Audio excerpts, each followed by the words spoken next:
Yo, so I'm hearing all this stuff about one Cooper Flagg, the young man who reclassified from the 2025 draft class to the 2024, decided to go to the University of Duke, and now he is the top projected pick for the 2024 NBA draft.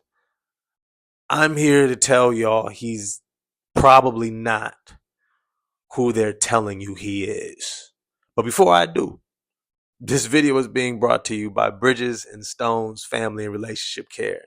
If you or somebody you care for is struggling with their mental health or relationships, go to bridgesandstones.com for a free consultation today. One brave act today can create a better tomorrow. But back to this video. Uh, Cooper Flagg. Look, I've been following basketball for a long time. And I think the beautiful thing about following the game for a long time is you see archetypes. You see players come, you see them go. All right. I saw LeBron James in high school playing. I seen Carmelo Anthony come up and go to the University of Syracuse. I saw Kevin Durant playing at Texas and then coming to the NBA draft, right? Like some of these guys who are going to be Hall of Famers who are on their way out of the game, we had a chance to see them over time. And not just that, but you have a chance to see all the guys who were in between, who fell short of greatness in being an all-star, all NBA, and were just role players. And there's nothing wrong with that because nobody wins a championship without great role players. And so that's nothing to kind of turn your nose up at. But it is something to recognize that not everybody who they told us going into drafts turned out to be what they told us they are. And there's usually very specific reasons and telltales for it. Cooper Flagg has a few. And I'm going to start with some of them. But before I do, I actually want to start with the things that I do like about him because I do want to acknowledge that he has a lot of things going for him. One of the first things that I really like about Cooper Flagg is his competitiveness. He reminds me of Chet Holmgren, where he competes. And that is not something to be underestimated at all. To play in the NBA at a high level, to be a starting level player, you have to have a high motor. You have to be a competitor. You have to be somebody who does not have to be motivated by a coach or someone else to play at a high level. And that is where Cooper Flagg starts. He's sprinting up and down the court, crashing the boards hard, challenging shots. And that leads me to the next part of what I like about him is his defense. He uses his size and athleticism on the defensive end, play after play after play, even coming up with big defensive stops when his team needs it the most. I also love that he's a very fluid, smooth athlete. All right, kind of reminds me of Josh Smith, not quite that smooth, but at that size, at 6'9", he has really good, smooth athleticism. And I'll probably say he's somewhere between 6'9" and 6'10". He's not the 6'11" that they told us he was.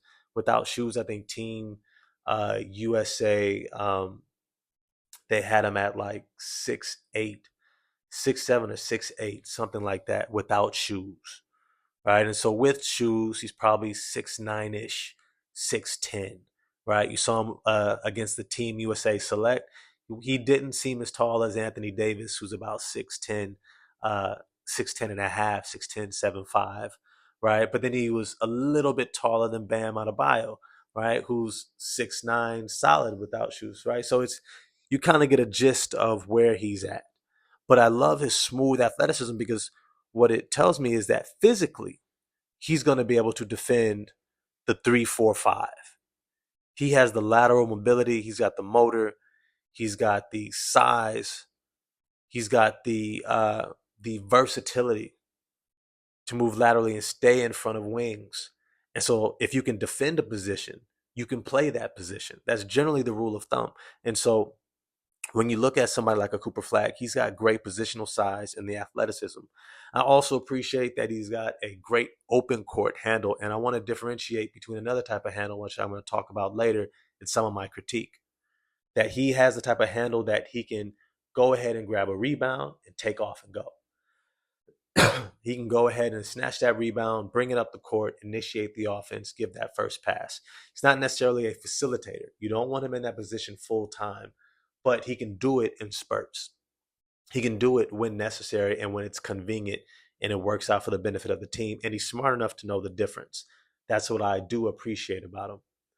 Then I also like the fact that he hits the boards extremely hard. Said that before, he competes and he hits the offensive glass like the defensive glass. So what that tells me is that he's got the type of game that he's going to be a high level rebounder, which is really important because there are some guys who might have the height, but they don't have that type of a motor or physicality to really get in there amongst the trees and grab those boards. So that's a huge feather in his cap. Then I'll say most importantly about his game that I like is that he seems to have fixed that hitch. The hitch that we saw at the Nike Hoop Summit throughout some of the different tournaments going on, Cooper Flagg needed to fix that hitch. And the fact that it was so late in the game and he still had it really kind of concerned me.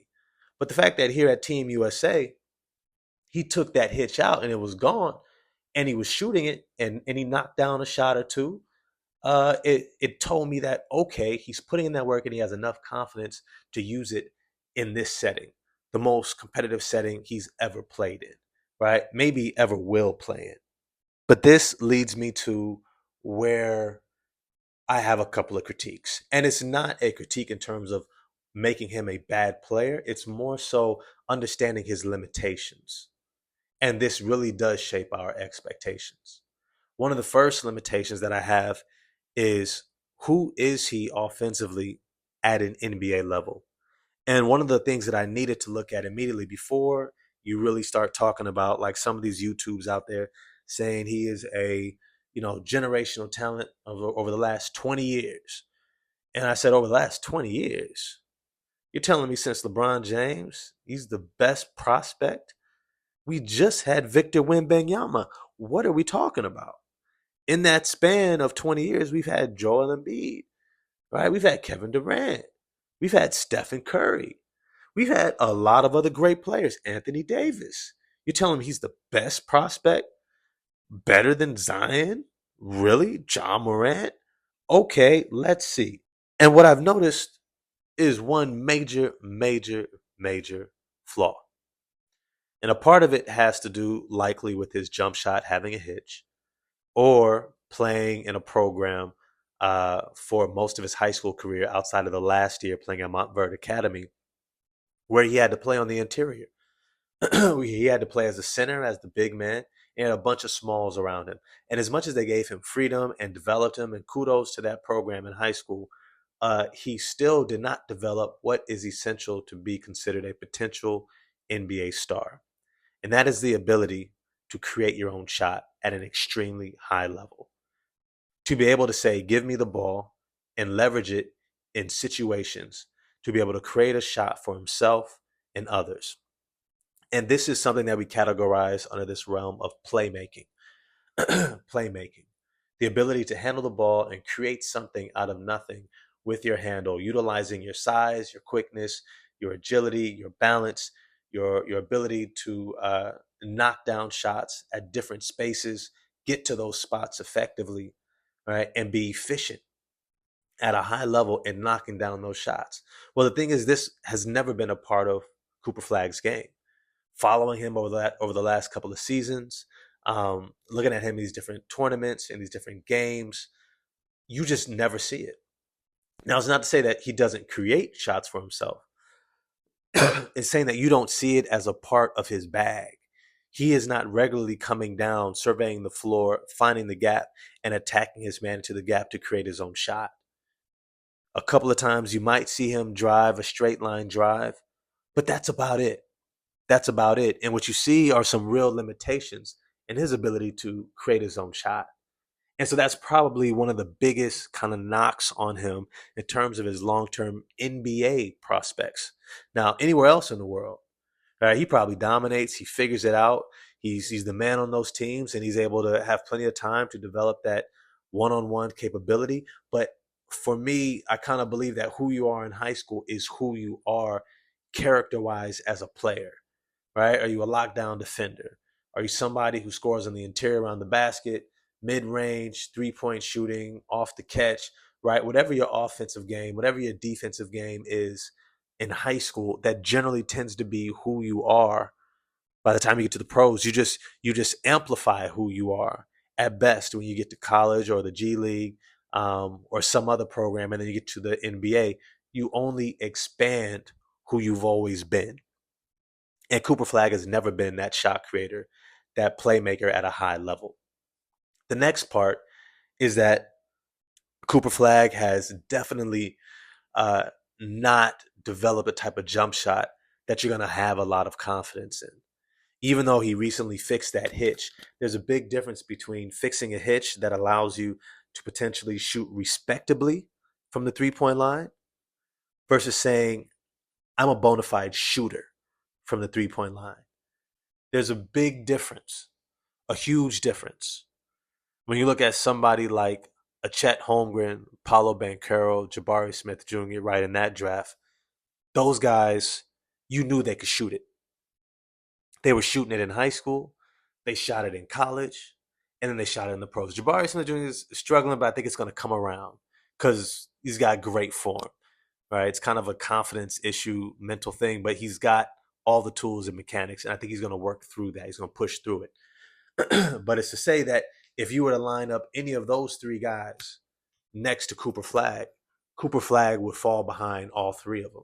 Maybe, maybe above Jabari. I don't know. No, I think he would be behind Jabari as well, because Jabari in college, coming out of Auburn, was a lights out shooter at 6'10". I don't think he was the athlete that Cooper Flagg is, but at 6'10", being a lights out shooter who defends, has a great motor, and could do a lot of things that he was able to do in college, yeah, I think Jabari Smith Jr. is still drafted above a Cooper Flagg. So is he an all world talent? Yes. Is he likely the number one pick? I kind of like VJ Estrada or Estrand or something like that, from the Bahamas. I like him a little bit better. But is Cooper Flagg going to be really good in the NBA? Yes. I think he's going to be really good.